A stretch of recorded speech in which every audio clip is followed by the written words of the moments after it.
Greetings, everyone. How y'all doing? It's the 5 o'clock hour. Today, show title is "The Truth Can No Longer Be Denied" with James Cassel. Israelite DNA. He will be presenting a presentation, and afterwards, anyone that's willing to come and speak, we will answer your questions. But until then, I'm your host, Apostle Israel Doctrine of the Israel God, the Mixed Multitude, the church, and Brother James will be coming on just as soon as he opens his mic. Hey, peace family, how you doing, man? My name is James Cassel. Peace, James. Hey, what's up? How you doing, Israel Doctrine, man? I want to give you a shout out and appreciate you for bringing me on. I know the I'm Most good, High. but your mic is kind of low, bro. Okay, hold on. You say my mic low? Yeah, your mic sort of low. Let me see if I can turn it up or something.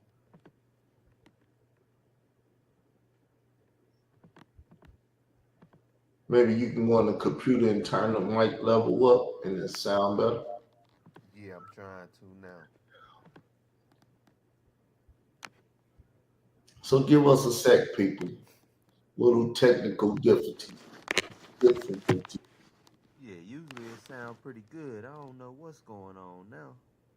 It's getting there. It's like another little notch and you'll be good. Okay. What about now? It sound better now? I can hear you. I can hear you. I bet. All right, like I said, man, I wanted to give special thanks out to you. Special thanks to the Most High, man, for bringing us together again. Because you know, this was your platform was the first time I ever stepped on YouTube. Was stepping on your platform. So I want to give a special thanks to you. And yeah, Well, you welcome, and whenever you get ready to present, please do. I'll put the presentation up if you need it put up. okay. Let me start sharing my screen real quick.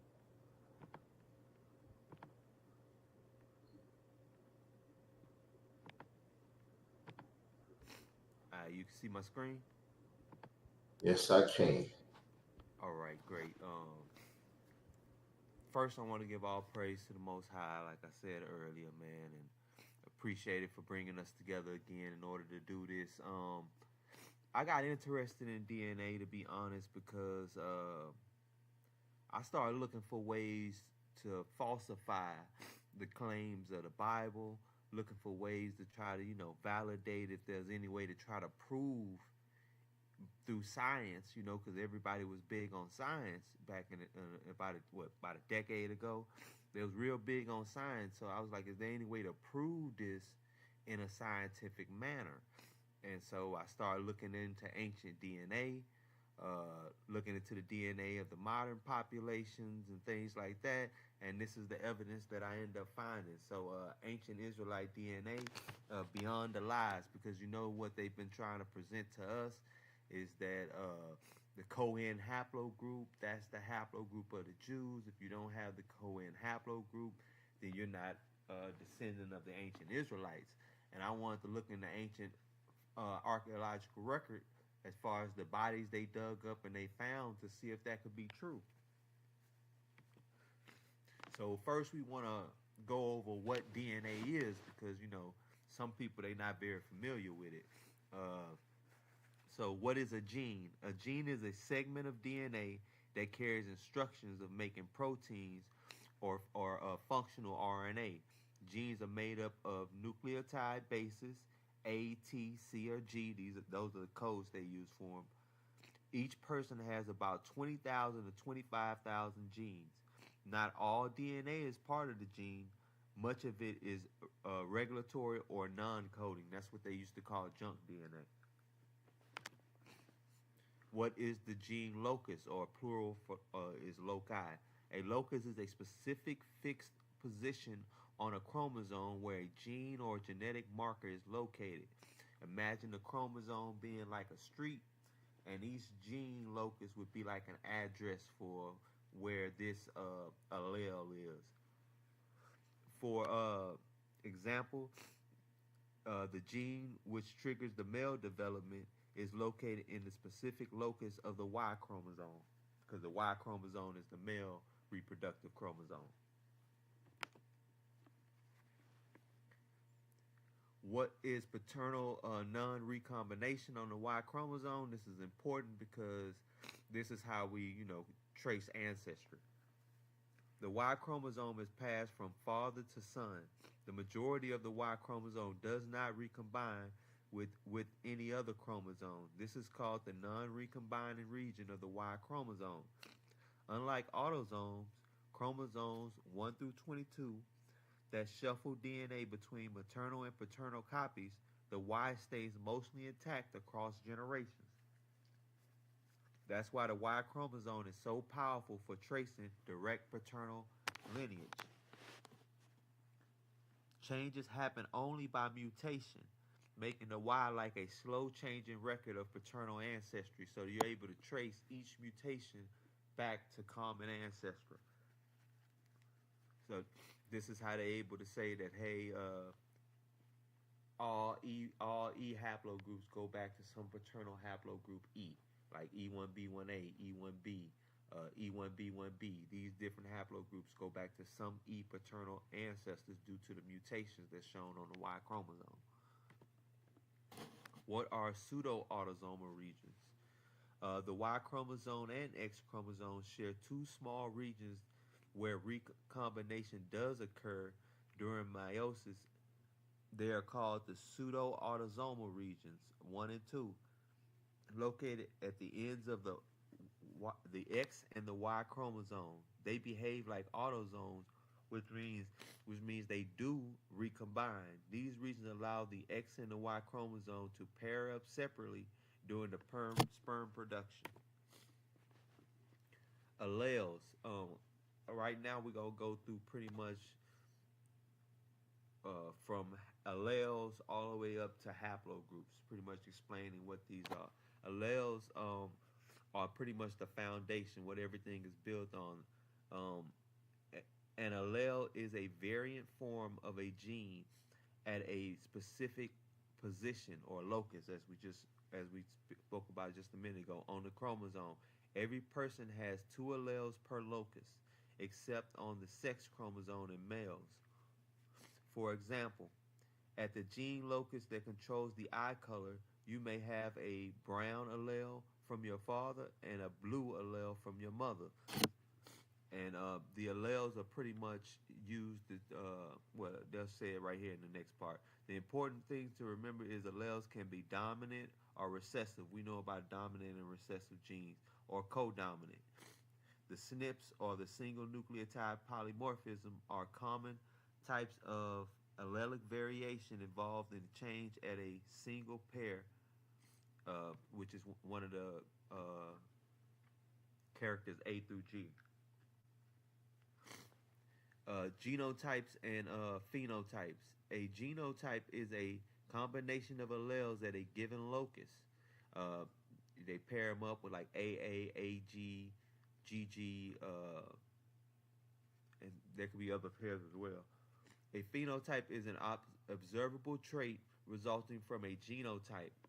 Like the phenotype is pretty much the expression of the gene, right? That's what comes out and you see, like brown eyes, curly hair, dark brown skin. All of these are expressions of genes, and that's what a phenotype is. What's a haplotype is a set of alleles inherited together. A haplotype is a group of alleles or SNPs at multiple loci that are inherited together at the same chromosome from a single parent. Important things to remember from that is that they're found in regions with low recombinations where blocks of DNA are passed down largely unchanged, like we spoke about earlier about the Y chromosome, how you're able to trace the lineage down due to the mutations, due to it staying mostly the same with very few changes. A haplotype block may cover several genes or the non-coding regions. You inherit one haplotype from your mother, which is your X chromosome, and one from your father, which is one from your father, which is your paternal chromosome. Um, Typically, you get a X from your father, an X from your mother, or a Y from your father, and an X from your mother. On the Y chromosome and the mitochondrial, which do not recombine, haplotypes are nearly identical to the entire lineage segment. Haplotype, a genetic population lineage. A haplogroup is a collection of similar haplotypes that share a common ancestor with a specific mutation or set of mutations. These are used to trace ancient lineage and migration. Haplogroups are defined by unique SNP mutations that arose once and were passed down through generations. So these mutations, one man gets the mutation, and he passed down this mutation down to his descendants. So you're able to trace the direct lineage, and as more mutations are combined on top of that, you're able to get a long lineage back to one common ancestor for these males. Haplogroups are nested and hierarchical like a tree. Y chromosome haplogroup R1b, 1A, 1A2, A1A2, which that's my haplogroup, is a sub branch of R1b, or mitochondrial L3F1b is a sub branch of L3 proper, which these are my two haplogroups. Chromosomal genders. Y chromosomes on the paternal line pass from father to son. If the father does not pass a Y chromosome to the daughter, he only passes it to his son. Does not recombine except for a very small pseudo-autosomal regions that they share with the X chromosome. Y chromosome haplogroups track direct paternal lineage, named with letters and numbers, as we mentioned earlier. Like as far as haplogroup E, you got the big paternal haplogroup, which is E. Then you have E1 is descendant, E1B1A, or the other descendant of E1 is E1B1B, and so on, E1B, etc. If your Y chromosome SNP is M2 or M180, you belong to haplogroup E1B1A1A1A1C, the most common Y DNA lineage amongst African Americans, often traced to West and Central Africa.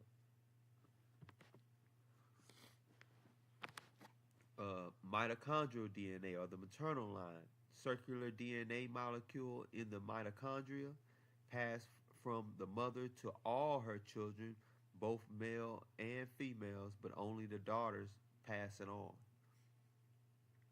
Also does not recombine. Mitochondrial haplogroups track direct maternal lineage, labeled with letters like L, H, U, and M, and subclades like L3, L3F, or L3F1B1, which is my maternal haplogroup. If your maternal haplogroup has SNPs uh, defining L3, L3F, and L3F1B1, a maternal lineage with deep roots in Africa, particularly in regions of West and Central Africa, and found among many African American maternal lineages. How are they related? Alleles are the basic units, A, T, C, or G, at a specific locus. A haplotype is a group of alleles that tend to be inherited together. A haplogroup is a group of haplotypes that share a common ancestral mutation which form a lineage or show a lineage. Different ways you can use it is genetic genealogy, like tracing your paternal surname or your mitochondria or your maternal lineages, comparing haplogroups in different populations to one another.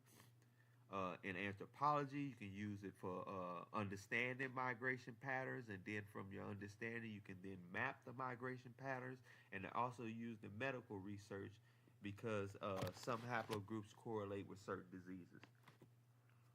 All right, now we're going to get into some of the research papers.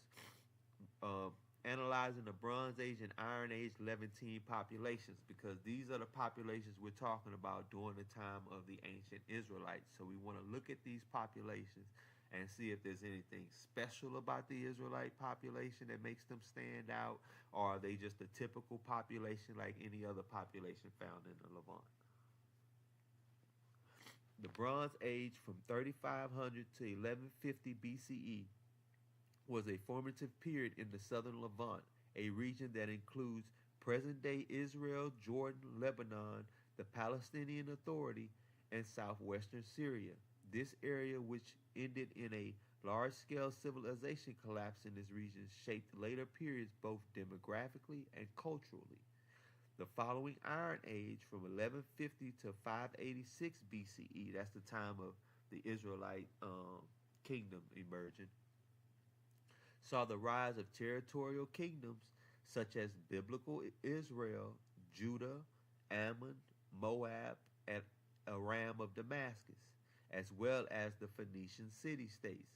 In much of the late Bronze Age, the region was ruled by Imperial Egypt, although in latter phases of the Iron Age it was controlled by Mesopotamian-centered empires like Assyria and Babylon. Archaeological and historical research has documented major changes during the Bronze and Iron Ages, such as the cultural influences of the Northern Caucasus population. Now, this is important. Hold on one second. This is important to point out because the Northern Caucasus population is now being taunted as the go-to population for Israelites, the J marker or the Cohen marker.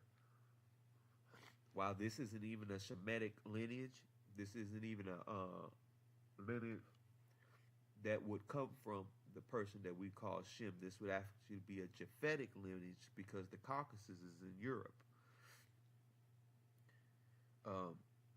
The cultural influence of the Northern Caucasian populations related to the Coriaxis tradition during the early Bronze Age and the effects of the Sea peoples such as the Philistines from the west in the beginning of the Iron Age. The inhabitants of the southern Levant in the Bronze Age are commonly described as Canaanites, that is, residents in the land of Canaan, not actually sons of the biblical Canaan, but people who live in the regions. The term appears in several second millennia BCE sources, such as the Amarna letters, the Alaka, and the Ugaritic tablets, and in biblical texts dating to the 8th and 7th century BCE and later. In the latter, the Canaanites are referred to as pre-Israelite inhabitants of the land. Canaan of the second millennium BCE was organized in a system of city-states where elites ruled over urban hubs, over rural, and in some places pastoral countryside. The material culture of these city-states is relatively uniform, but whether this uniformity extends to their genetic ancestry is unknown. Although genetic ancestry and material culture are unlikely to ever match perfectly, past ancient DNA analysis show that they might sometimes have be strongly associated. In other cases, a direct correspondence between genetics and cultures cannot be established. Here we set out to address three issues. First, we sought to determine the extent of genetic homogeneity, which means how much of the same they are, among the sites associated with Canaanite material culture. Second, we wanted to analyze the data to gain insights into the timing, extent, and origin of the gene flow from the Zagros and the Caucasian-related ancestry to the Bronze Age of Southern Levant. Third, we assessed the extent to which the additional gene flow events have affected the region since that time. So they're pretty much breaking it up into three time periods. You have what's known as the Chalcolithic period. That's what comes before the Bronze Age. Then they're saying that there was this influx from the Zagros Mountain, which is in Iran, right by the Caucasus Mountains, and this Caucasus-related ancestry, which is the J marker or the Cohen haplogroup. To address these questions, we generate genome-wide data for 71 Bronze Age and 2 Iron Age individuals spanning 1,500 years from the Intermediate Bronze Age to the early Iron Age, combined with previously published data on the Bronze Age and Iron Age in the southern Levant. So they're taking DNA from 71 Bronze Age specimens, 2 Iron Age specimens, and they're also using other data they have. The assembled data set of 93 individuals from 9 sites across present day Israel, Jordan, and Lebanon all demonstrate Canaanite material culture. We show that the sampled individuals from the different sites are usually genetically similar, albeit with subtle but in some cases significant differences, especially in residents of the coastal regions of Sidon and Ascalon.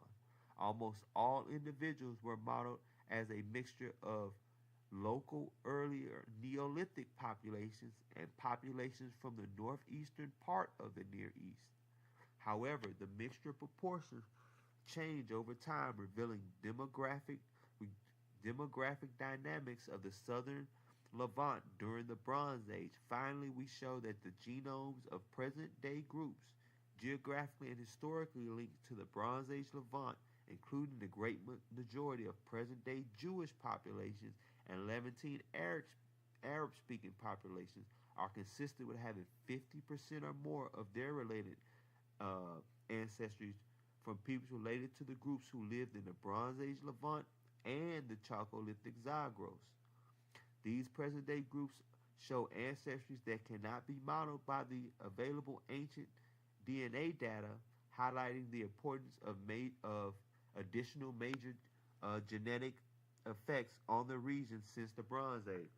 What that's pretty much saying is that with all the data that they accumulated, they are showing a consistency with the people that were there during the time of the late Bronze Age all the way till present day.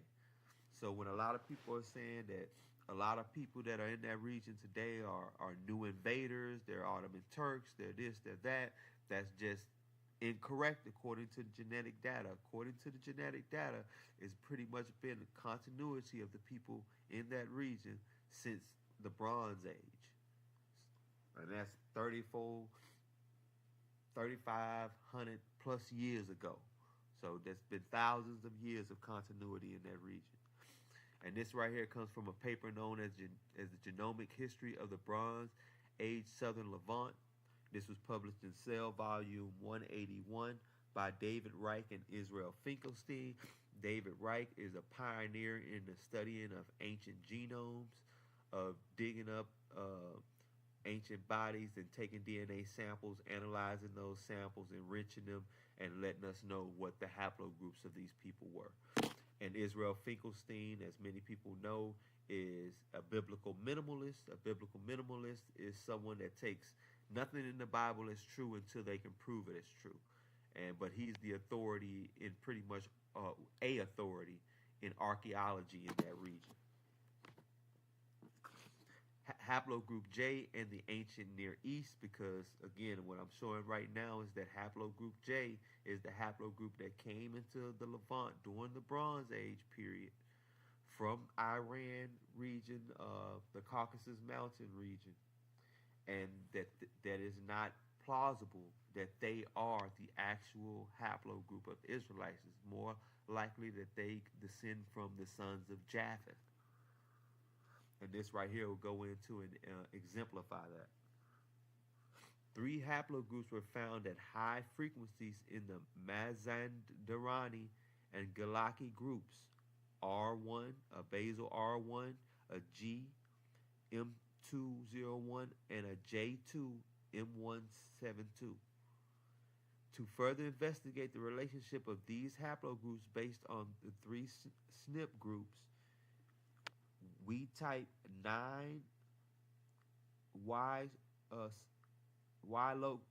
loci in individuals with these Y SNP haplogroups and compare the results of the same from the Y loci on the same Y SNP background groups where type previously in the groups from the Caucasus and Iran, reducing median networks of the Y haplogroups, further indicating the closer relationship of the Mazarani and the Galaki. What they're pretty much showing is that there's a close relationship between these three haplogroups. These three haplogroups are pretty much all Caucasian groups that come from the Caucasus Mountains, which again would be more keenly associated with the sons of Japheth than they would be with the sons of Shem. And if you look at the map over here to the right, at the very top, you see these are the European haplogroups right here across the top. Then if you see down, if you get down to about 14,000, 7,000 years ago, you see that they spread out. And right here in Sacerbilia, Georgia, in the Caucasus Mountains, this is where these haplogroups spread into the Near East from, this region right here. The mitochondria and Y chromosome data giving conflicting views on the relationship of the South Caspian groups. The mitochondrial data suggests that they are most closely related to their geographic and linguistic neighbors, namely other Iranian groups, whereas the Y chromosome data suggests that they are more closely related to the South Caspian groups or the European groups.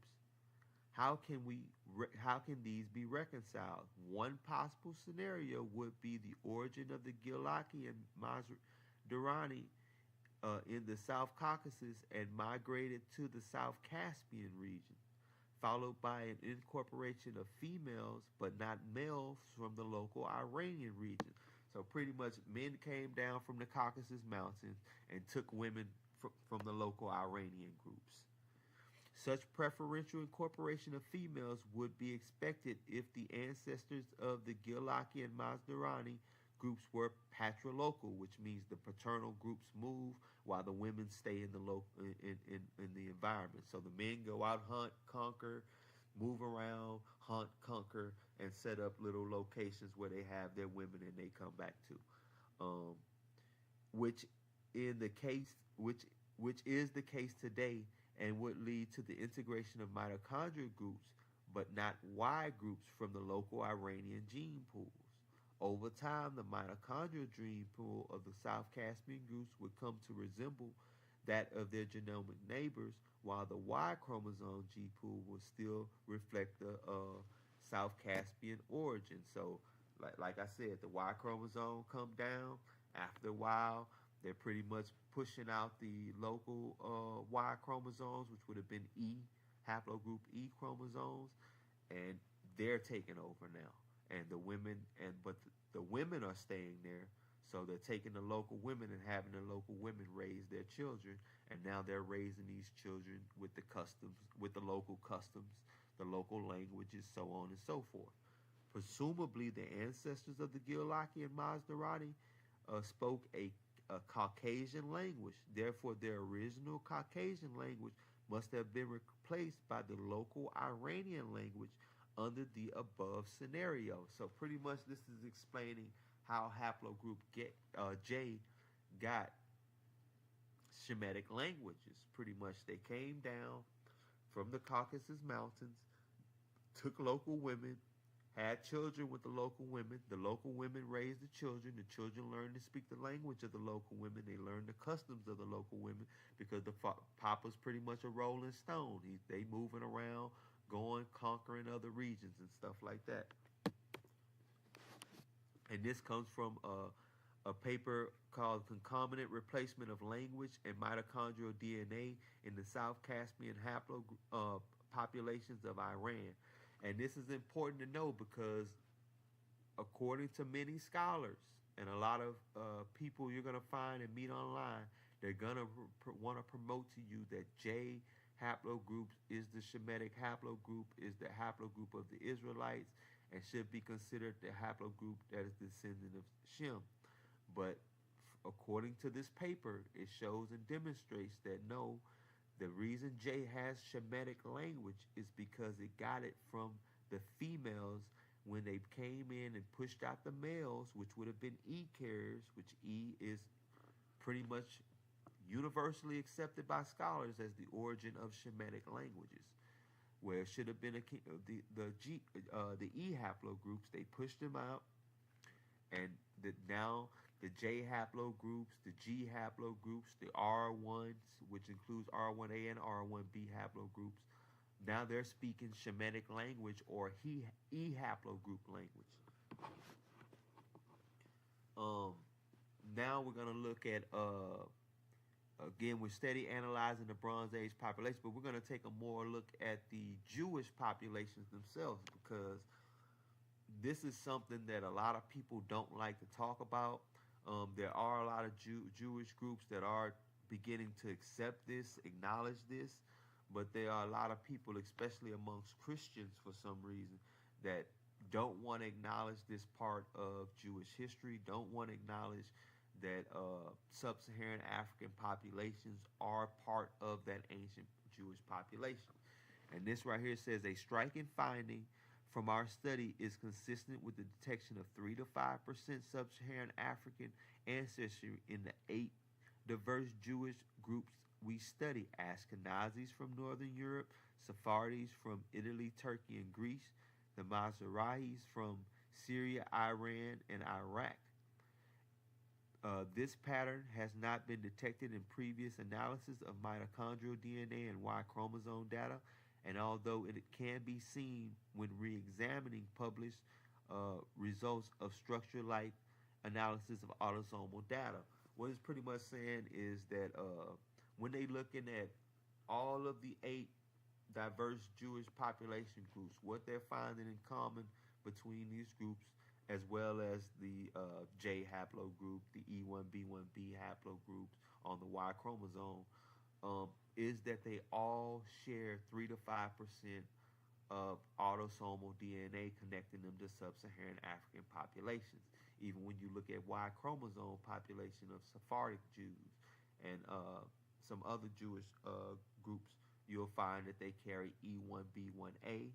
Mitochondrial, you'll see they carry some L2, some L3, showing that there is a strong sub-Saharan link and tie. And a lot of people from even the conscious community don't like to accept that, because they see a lot of black people saying that we connected to this book, we connected to these ancient people. Then when the information comes out that shows and proves, wait a minute, there is a connection to it, you know, they want to sit there and say, no, it's the white man book and it's the white man that pushed it on to us. When no, our people had a place in that ancient civilization. And the 3 to 5%, some people say, well, that's not a big deal. Well, you got to understand, you know, autosomal DNA normally hangs around only for like 400 years or so. So if we're finding that consistent 3 to 5%, that means it was at a much, much, much higher percentage the further back we go in history.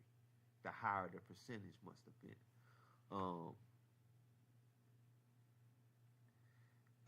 This, let me find where I fell off at. All right, we estimate that the average date for the admixture is 72 generations ago, is the older than that in the Southern Europeans and in other Levantine groups, which showing that, you know, because a lot of those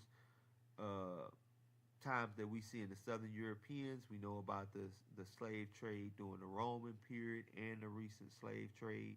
In Levantine groups, we know about the trans-Saharan slave trades, where the Arabs traded our ancestors across the Sahara, so we know about this. But in the Jewish population is different, because it goes back. They're saying, well, let me read it. The point estimates over all 8 populations are between 1,600 and 3,400 years ago. 3,400 years ago would be the beginning and establishment of the Jewish nation, or the state of the ancient Israelites, as we like to say. The establishment of the Israelite state would have been around 1400 BCE. So going back to the very establishment of the state, we see that they have this sub-Saharan African ancestry. Now, there's many ways you can look at this. You can look at it and say, hey, they picked it up while they were in Egypt. You can look at it and say that, hey, they picked it up when Solomon was doing his trading, but Solomon wasn't trading 1400 BCE. So that makes it hard to say that. So it's either the inception of the nation, which means either the Israelites were sub-Saharan African, or they mixed in deeply with them, like I said, in Egypt. That's your best argument to try to get around the actual Israelites being E1B1A. Because I think that it's most likely either E1B1A or E1B1B. It's one or the other that it would have to most likely be. Um, I think if you're going with the narrative, where the narrative says they were the least population amongst and the least amongst them, and that they did not intermix too much, except the Northern Kingdom, of course, with outsiders, I think that gives sub-Saharan African ancestry a good shot there. Um, it says that, but the largely overlapping conference intervals, it is intriguing that the Mizrahi, Irani, or Iraqi Jews, who are thought to descend at least in part from Jews who were exiled to Babylon about 2,600 years ago, share this signal of African admixture. An important caveat is that there is significant heterogeneity in the dates of the African admixture in the various Jewish groups. A parsimonious, which means pretty much Occam's razor, um, the explanation with the least assumptions, pretty much the parsimonious explanation for these observations is that they reflect a history in which many of the Jewish groups descend from a common ancestral population, which was itself admixed with Africans prior to the beginning of the Jewish diaspora that occurred in the 8th and 6th century BCE. And because they give that prior to the 8th and 6th century BCE, that does leave room for it to be picked up during Solomon's trades. But again, in the Mizrahi Jews, we're talking about is going back as far as 3400 BCE. That's well before Solomon could have traded. So, I mean, the best thing you can say is it was picked up in Egypt. We know they came out of Egypt as a mixed multitude, and everyone that was under Sinai was what had to bow down to the laws, statutes, and commandments of the Most High. And that's just the fact of the matter.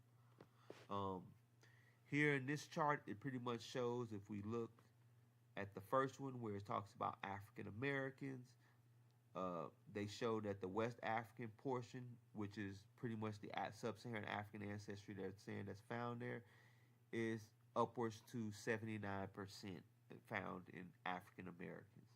When we get down here to the Jewish populations, you'll see it's like 2.8%, 3.2%. To where you get to the Sephardic Jews, you get almost up to 5%, 4.8%, 4.5, 4.9%. So you're nearly at 5% in some of those populations. And what's important is to look at the admixture dates of the generations. As you can see, in right here it says in the Iraqi Jews, it goes back to 153 generations, plus or minus 22. A generation is considered 29 years in the paper, so they're pretty much saying about 30 years. So that's how they're coming up with like 3,400 years ago, which is pretty much 1400 BCE, which is around about the time that you would be establishing the Jewish state. And this is from the paper, The History of African Gene Flow in the Southern Europeans, Levantines, and Jews.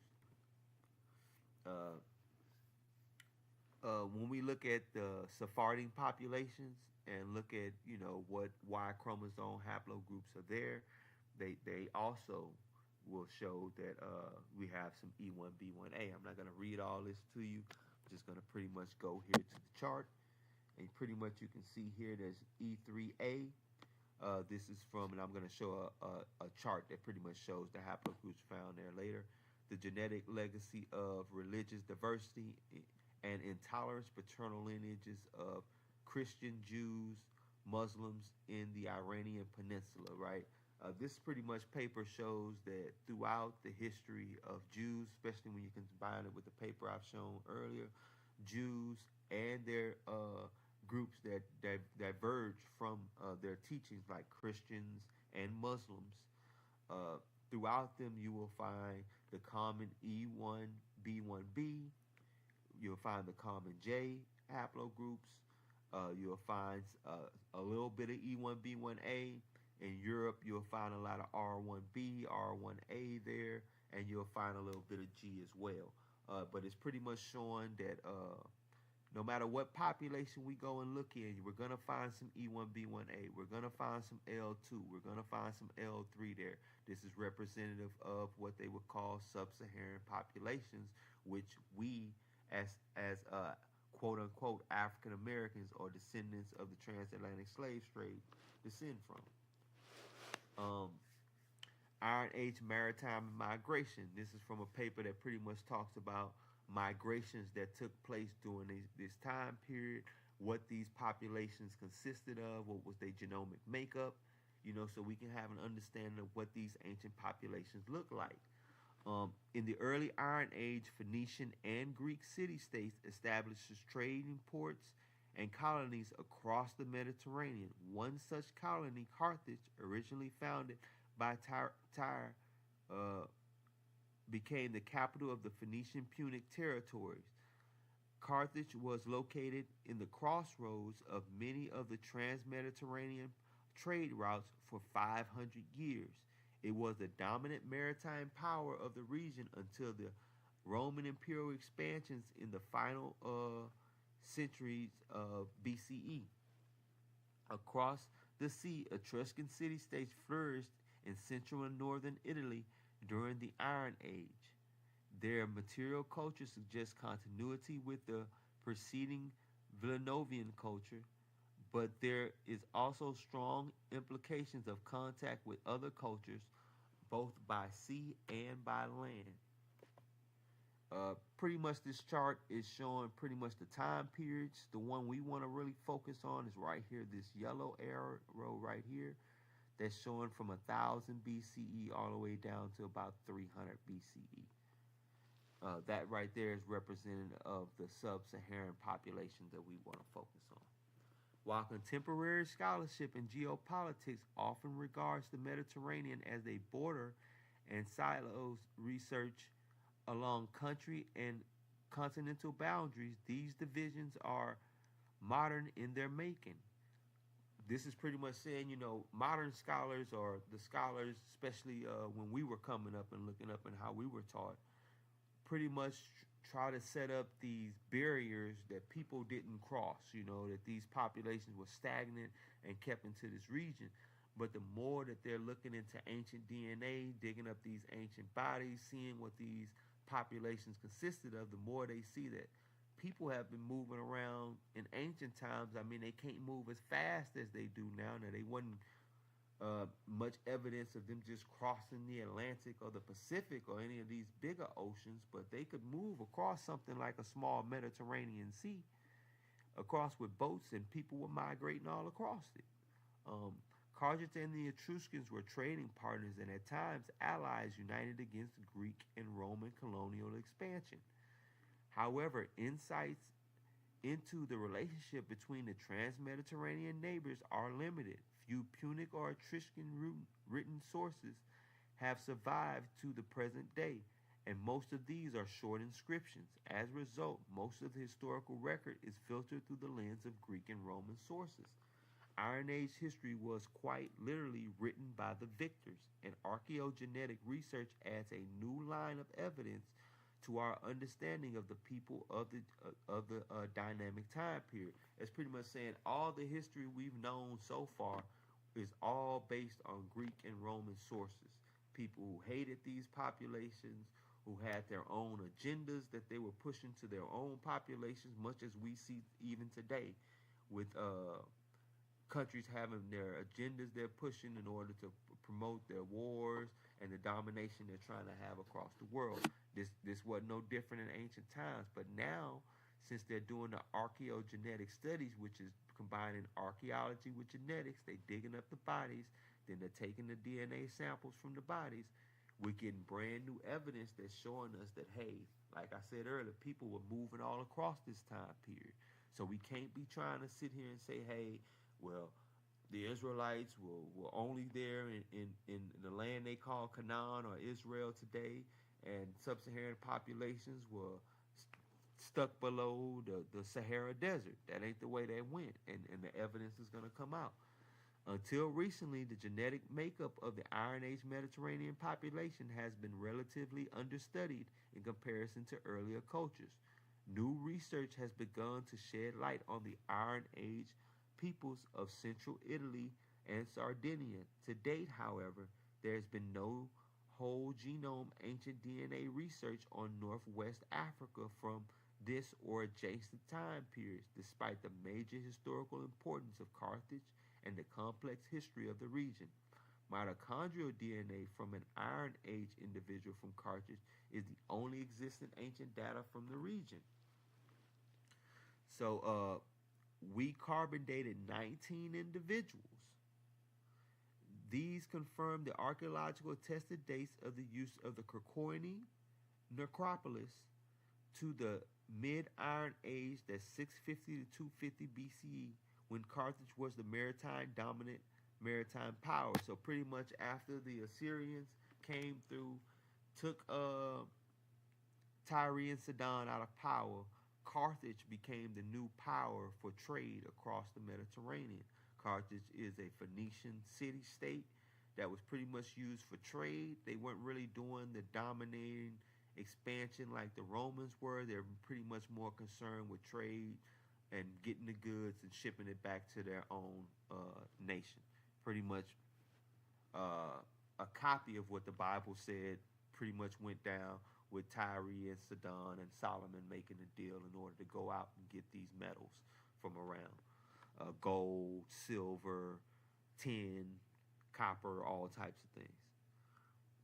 In Italy, the individuals from Tarquinian span from Iron Age, from the city's growth in the early Iron Age through its incorporation into the growing Roman Republic in the 3rd century BCE. The burials from Pian Sultano date from the Middle Bronze Age. These are the first available Bronze Age samples from the central Italy with adequate genome coverage and thus provide important context for Italian populations before the Bronze Age. Individuals from Sant'Imbeni, Sardinia, dating to the Bronze Age transition on the island. And what I want to say about these is a lot of these individuals, it also includes RV88, which we find in Cameroon today. We don't find, it's there a bit. We don't find much of it in Europe, but we find it in Cameroon. And if it's coming from Sardinia, that's also showing an example of during the Bronze Age, a population from Europe came into Africa and over time fled deeper and deeper into the interiors of Africa, all the way until they got to Cameroon. So we do have European populations deep in Africa.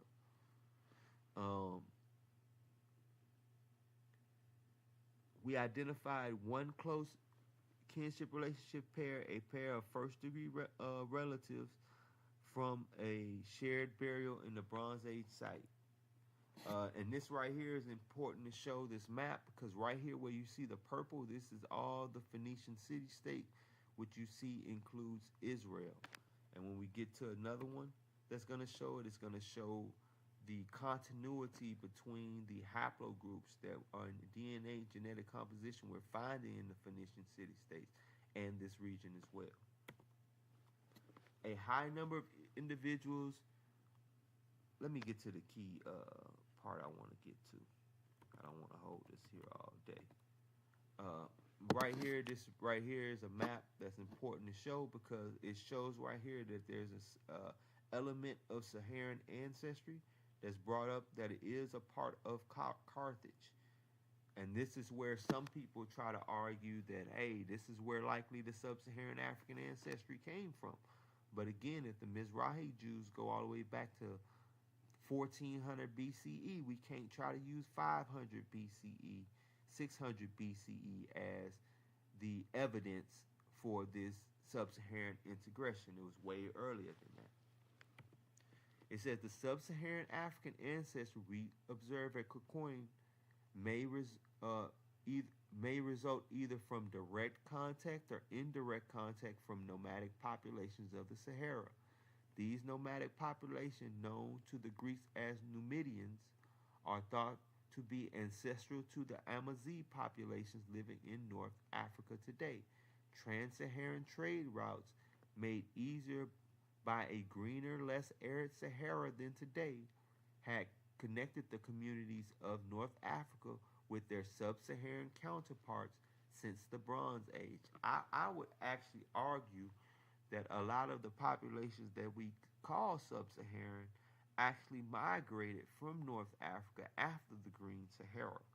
Um, and the first time we start getting strong evidence for it is when we start seeing evidence for Iron Age populations in sub-Saharan Africa, where they start to make, we start seeing them uh, clear out the rainforest because you need iron in order to do that. You're not going to be doing that with bronze tools clearing out rainforest. They're clearing out the rainforest and they're setting up these farming populations. Herodotus noted the coexistence of sedentary populations and nomadic populations in the land of Labu, which we would associate with Libya, in the 5th century BCE. In addition to overland networks, these connections to sub-Saharan Africa also occurred by sea. Now, this ain't no back alley source. This is a peer-reviewed academic source based on historical and genomic data that is talking about and showing evidence that yes, there's a lot of plausibility to what Herodotus said about the Phoenicians circumnavigating West Africa already, and this would coincide with the stories of Solomon getting a lot of gold from Ophir, which would have been North Africa. Um, Extended far beyond the Mediterranean to the British Isles and to West Africa via the Atlantic coast, and even that a Phoenician or Egyptian expedition had circumnavigated Africa the previous century. The Iron Age may have been a key period of gene flow across the Sahara as well.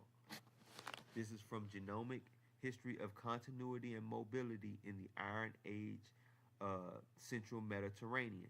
Now, this is important because if we're seeing that these populations are moving during that time period, we can't let people try to say, no, your ancestors were just in West Africa. We're finding evidence from 1400 BCE, which is early bronze, late Bronze Age, early Iron Age transition, all the way to around 500, 400 BCE of sub-Saharan African populations being not only part of Levant populations and specifically the Israelite populations, not the Canaanites, but the Israelite populations and the Phoenician North African populations. And that's pretty much all I got on that. I like to open up for any questions you might have. Any questions, the crowd may have. Let me know what you got, Apostle Israel Doctor. Okay, well, what I will do is put the link out there for anybody out there that would like to come on the show and talk to James. No ignorance allowed. It's disallowed, so don't bring it. But the link will be out there for those who interested in asking questions.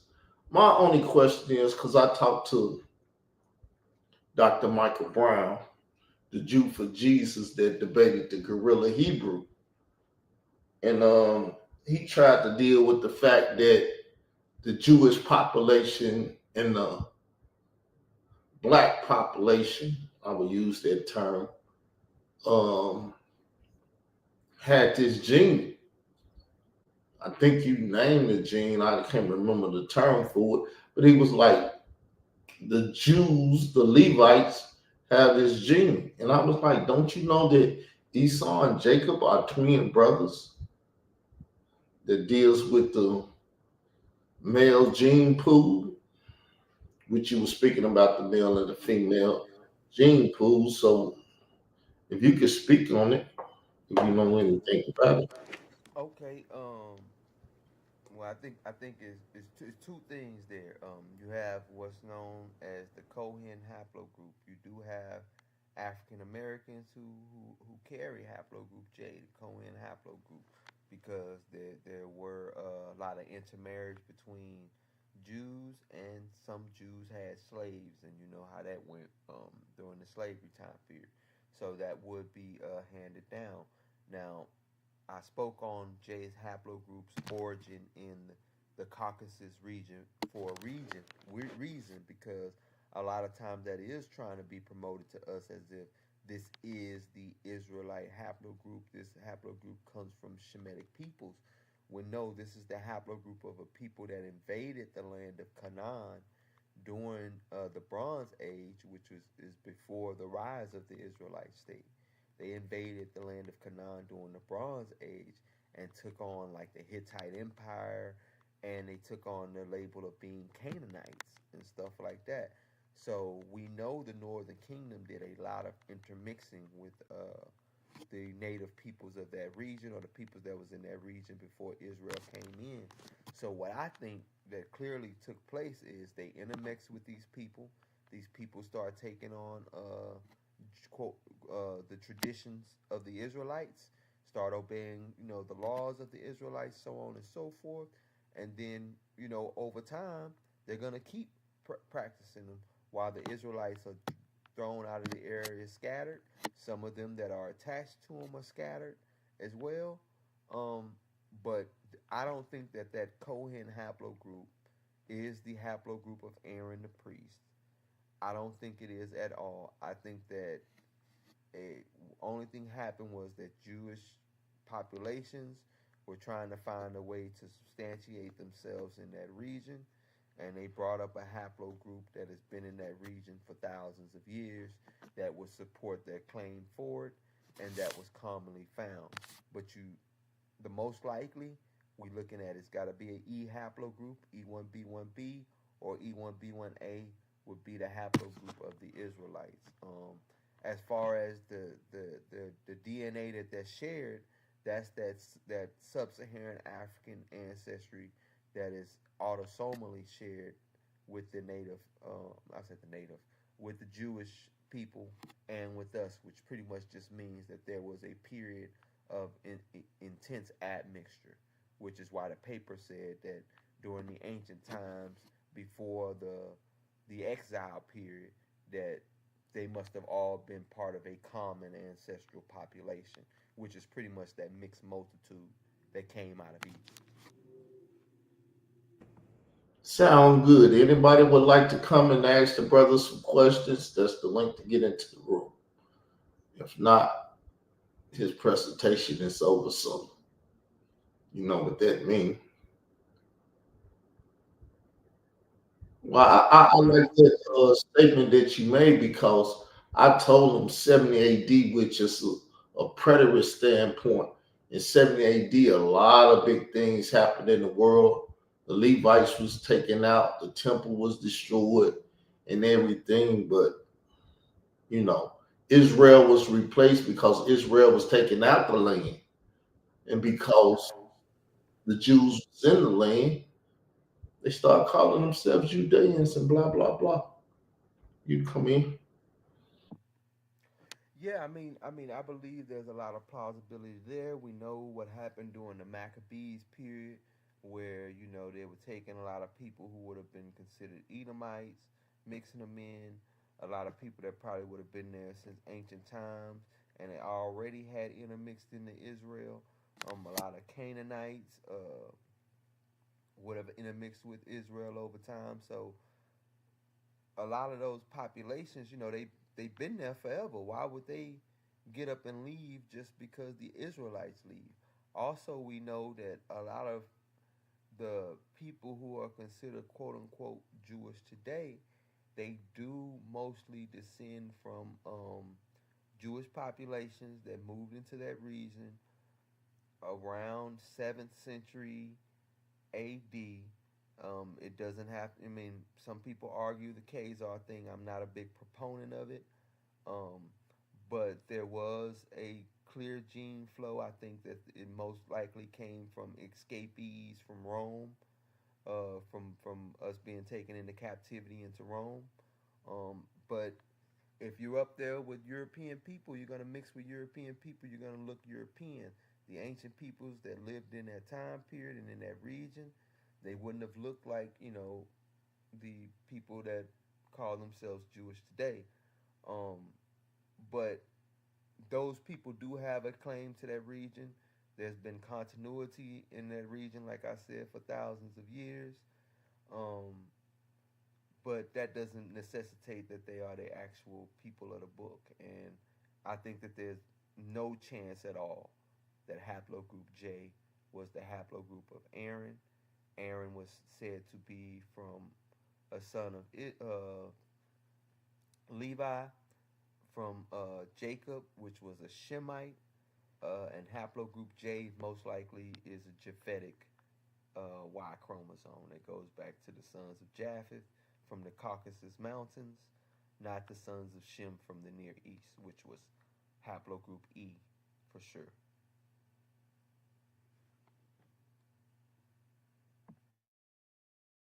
Well, that's as far as my questioning go. When we see nobody has the kahunas to step in the room and talk to you, I'm not even gonna talk to them.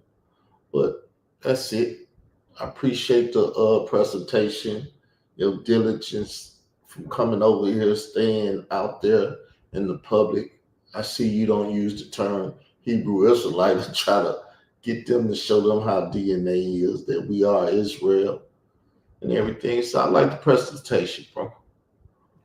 All right, man. And I want to thank you again.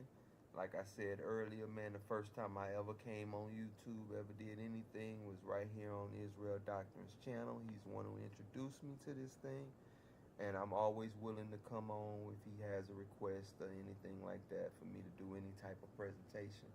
I hope the people could understand it, see where I was coming from, to kind of show that, we do have a place there in ancient Israel. Don't let nobody sit here and try to shake your confidence or your faith in that even science can back up and support that. And if y'all want to see more of my work, my YouTube channel is Concrete Biblical Truth. I also got a website called Concrete Biblical Truth. Check me out. And with that, I say peace and shalom. Peace, bro. We out, y'all.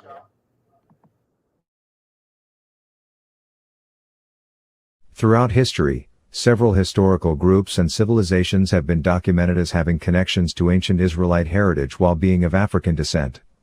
Here are some notable examples.